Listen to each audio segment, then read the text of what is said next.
right, we are going to measure a woven shirt. I have out here my husband's woven shirt. This is also a shirt I designed when I worked at Steady Clothing.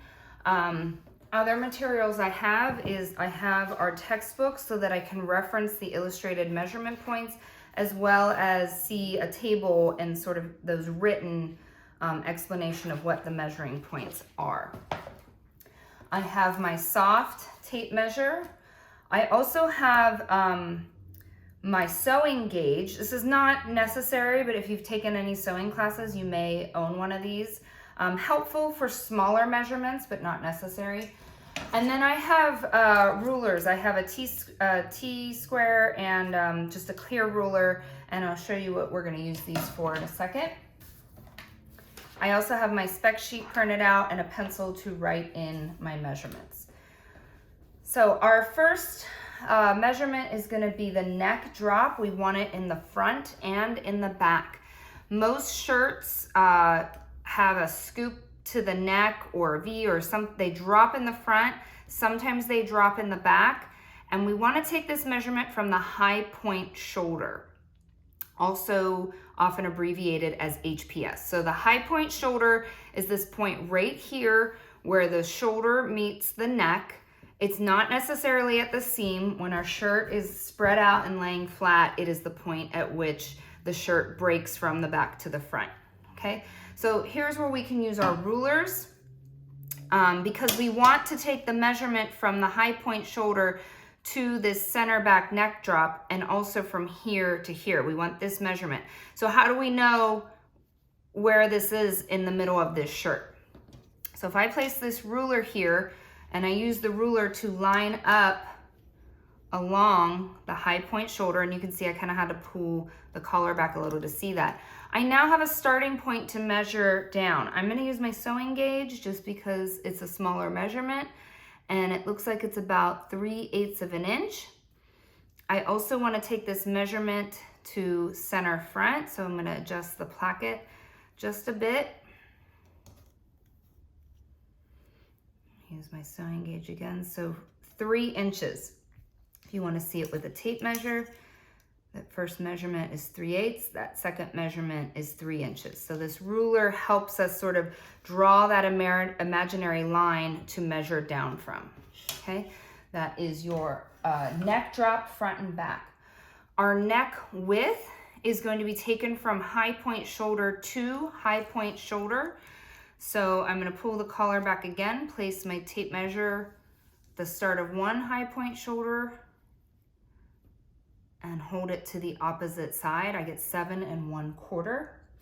My shoulder length is going to be from my shoulder neck to my shoulder armhole, not along the seam. Again, we're measuring the break point from the front to the back. Okay, I get 7 3/4. Across shoulder is going to be from shoulder armhole to shoulder armhole, making sure my shirt is flat, not stretched out, just flat and relaxed. And I'll hold that first point, pull the tape measure across to the second. I get 21 3/4. Next, I'm looking at my length of the shirt. So I'm going to spin my shirt sideways a little. I have 3 measurements that I want to take. Hopefully I'm in the camera here. I want to take my center front measurement. I want to take a measurement from the high point shoulder down to the hem, and I want to take a side seam measurement. So 5A is the HPS. I'll hold the tape measure at that high point shoulder down to the hem. I get 31 1/4. Center front, oh, actually it says center front and center back, okay. So we'll do center front. I've laid my placket out flat, holding the tape measure at that center front down to the hem. I get 28 1/8. Before I flip that shirt over to measure the back, I'm actually going to grab the side seam and sort of roll it forward, okay. I don't want the fold, I want the actual side seam. So I'll place that tape measure under the arm, in the underarm side seam, down to the hem, and I am getting 16 and 3/8, we'll say. Okay. And then finally, I'm going to flip the shirt over. Okay, I've got a little bit of a pleat in here, so I really just want to make sure this is somewhat flat, not like this, right? Somewhat flat, but I don't need it stretched out. I want the shirt relaxed as I measure it. I'm going to place my tape measure at that center back seam where the collar meets the neck, run it down to the hem, and I get 31 5/8. All right. Next is across the chest, number 7. We're gonna flip it back to the front. Across the chest, let's see. Let me see what the book says. I've always done it 1 inch down. Yep, measure the garment straight across 1 inch below armhole, both front and back.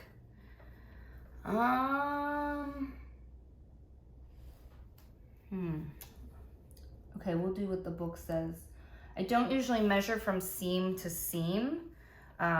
This shirt in particular, if you can see, the seam is rolling to the back a little bit.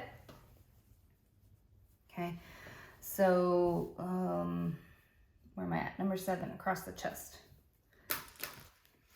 Okay, the way I have always done it, and this is also where your seam gauge might be helpful.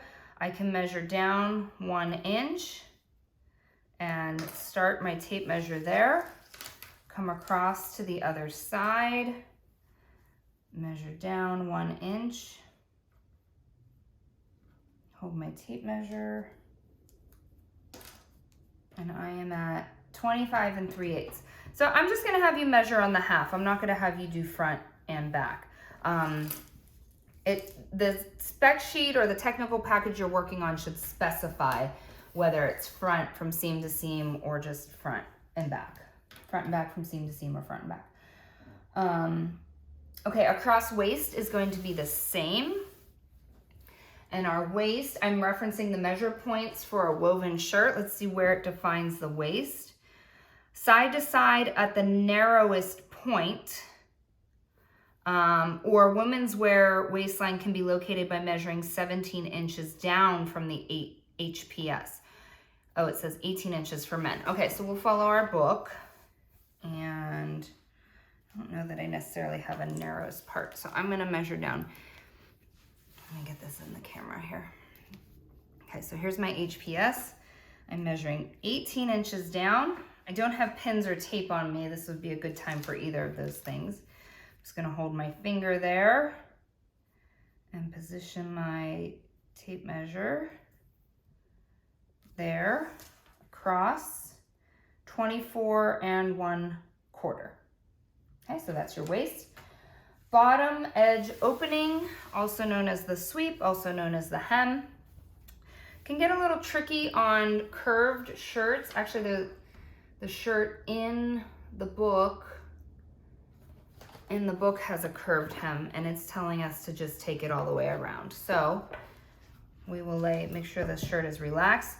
You gotta watch the placket doesn't open up on you. You want the placket to be laying naturally. And I'm gonna measure the highest point across to the other point. I get 24 1/2, and then I'm gonna multiply that by 2, right? Because I've got 24 1/2 in the front, 24 1/2 in the back. The book wants us to take the entire circumference. Most of these measurements are on the half. Number 9 is on the entire circumference. Okay, collar band height.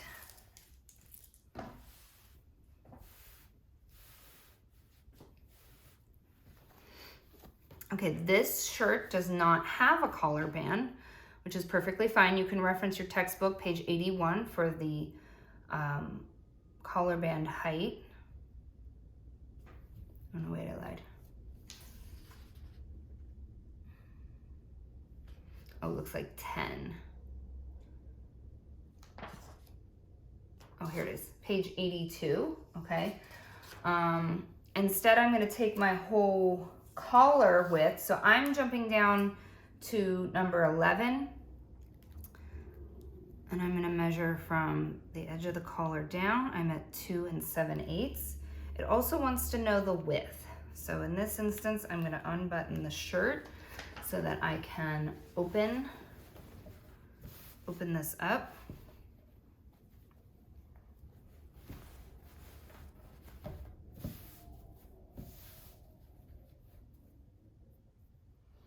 Okay, so it has a width at center back.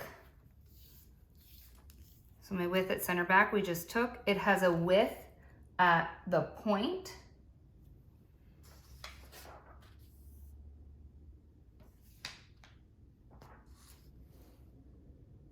Okay, and that's gonna be right here. So mine is 2 3/4. And then the last one is the spread. And the spread is going to be, it's gonna be from end to end. I'm just trying to, I believe it's from corner to corner. Okay, so 19 inches. Yep, measure across between the points of the collar. Okay, great. All right, so we can button our shirt back up after we get those measurements. Next is going to be 12 armhole circumference.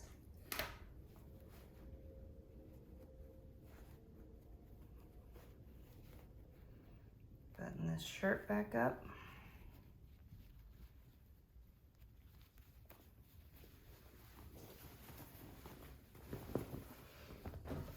Okay, so we are looking at the armhole. We want to go all the way around the armhole. So I'm going to pick a starting point that I can be familiar with. In this case, I'm going to pick this seam, and I'm going to, nope, I lied. I'm going to do this on, I'm going to do two measurements, the front and the back, and then add them together because it wants the whole circumference. We can't just measure one and double it because our back seam, if you can feel in your shirt, should be different than your front seam, right? If you've taken pattern making, you know that our armhole curvature is different from the front to the back. Now, how do we measure a curved seam? I'm gonna place my tape measure at the fold of the shoulder, and I'm gonna use my finger. I've got my fingernail on it. I'm holding my tape measure out here, and I'm pivoting the tape measure.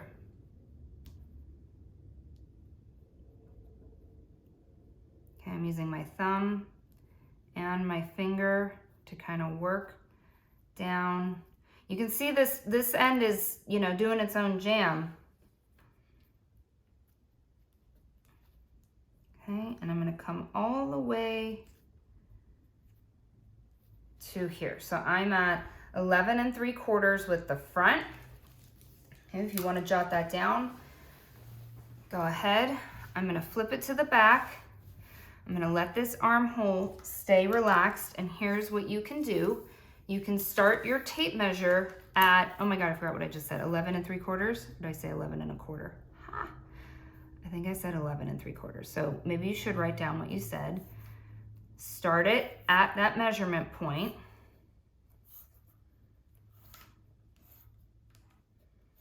Continue to walk. This is known as walking.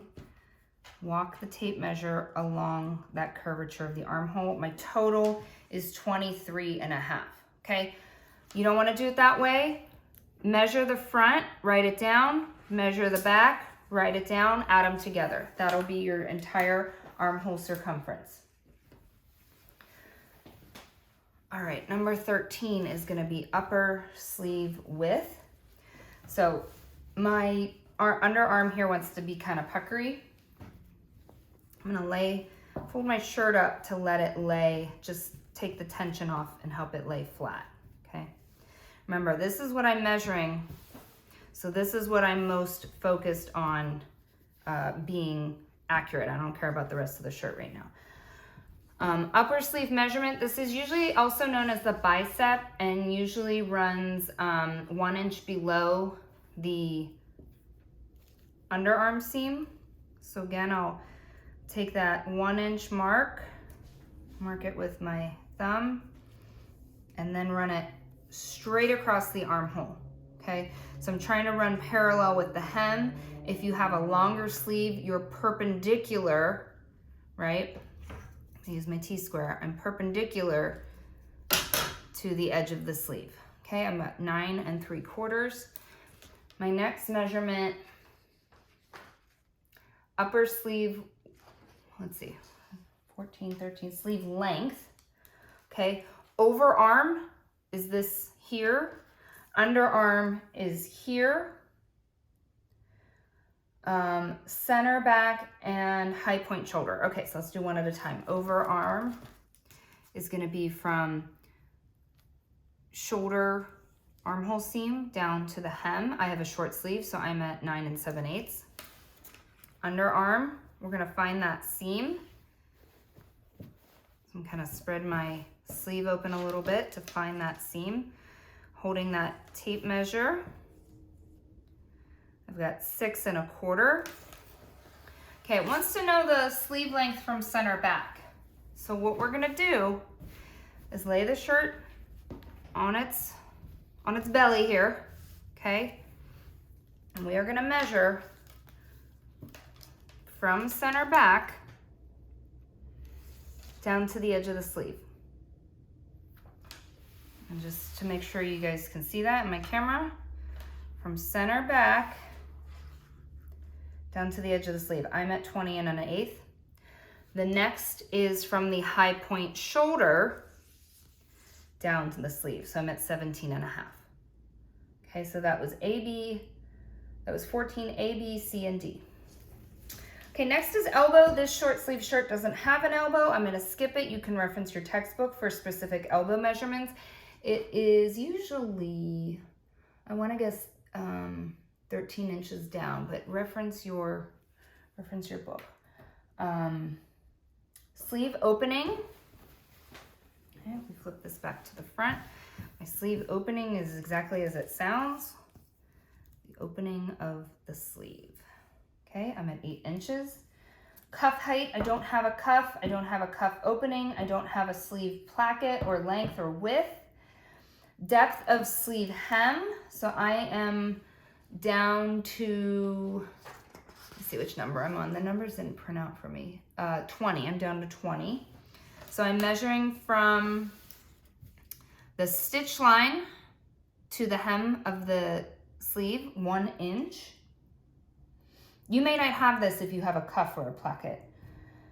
Binding, I don't have any binding. Front placket width. Okay, I'm gonna give you a little secret. It's most likely gonna be the same as your center front. So if you wanna take that measurement and transfer it, go ahead. If you wanna measure it again, go ahead. Placket length, 28. Front placket width. Oh, I'm sorry, it did say front placket width. See it? Because we already took the center front measurement. So the width of the placket is from edge to edge. I'm at 1 3/4. Pocket. I do have a pocket on this. So I've got a lot of little measurements to take care. It wants to know the placement of the pocket. Okay, placement distance from high point shoulder. I'm placing my tape measure at the HPS, running it down to the pocket. I'm at 9 3/4. Distance from center front. So even though we have a placket here, the center of the placket is center front. Sometimes what's great is to find a button and a buttonhole because those are always the center of the placket. There's your center front. Over to the pocket, I've got 2 5/8. Pocket width, the actual width of the pocket. Now, if your pocket happens to taper, mine is a square, you would have to take multiple measurements. I'm at 4 3/4. Pocket length, 5 1/4. It asks for pocket flaps. I don't have pocket flaps, but what I do have is sort of a beveled or pocket here. So I could measure this bottom part, add a line that says, you know, pocket bottom 3 inches. It's asking for pleats. Okay, and this shirt does have some pleats. Most men's shirts have pleats. This is my pleat right here. It wants to know the distance, pleats placement, distance from center front, center back. So Sometimes you have pleats here, like this same kind of style off to the side of shirts. So you would measure from center front over to that pleat. And if there were pleats in the front, same thing. Right? If there was maybe a yoke of some sort and there were pleats in the front, you would measure from center front over to the pleat. This shirt does not have those types of pleat, but it does have this back pleat. So I am gonna define the depth of the pleat. I'm actually gonna use my sewing gauge for this because I can slide it until it hits the fold of the pleat. I can even mark it, pull it out, and I'm at 5/8 of an inch. So I would write that under depth. This shirt doesn't have any darts, but the same thing, if it did, you would take those measurements from the appropriate areas. And the last thing is the button placement. And let me see what it says for button placement. Measure the distance of the center of the first button to the neckline seam. Measure the distance of the center of the first button to the center of the second button. Okay, so it wants to know, I'll use my sewing gauge. It wants to know the first button to the top of center front. That looks like it's about 1/2 inch. And then it wants to know the distance between these two buttons. So I'm gonna place that in the center of the button, down to the next button, and I get 3.5. Those are all the measurements on the spec sheet. If you have anything else, like I'm looking at the shirt to see if there's anything else. I will be honest, I'm surprised I didn't see the rollover measurement. And I'm actually, oh, it does, 23.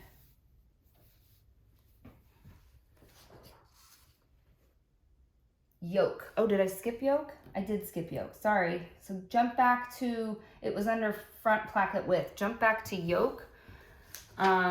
If you had maybe like a Western shaped yoke or some sort of yoke, you would measure down. This particular design has a back yoke that rolls over to the front. So it wants to know the measurement from the high point shoulder down to the yoke. And for me, that's gonna be 1.5 inches. I would probably put in a couple more lines and say like yoke A, placement distance from HPS, B, placement distance at armhole, and I would measure down this is about 2 1/8. And then I would probably say C, back from HPS, and I would measure here and say 3.5. Center back, that would be D, 3 inches, and then E, I would say back at armhole, and that would be 1 1/8 inches. So I did 5 measurements for the yoke. Okay, and the spreadsheet doesn't have it, so sometimes you have to add stuff. Front HPS, front at armhole,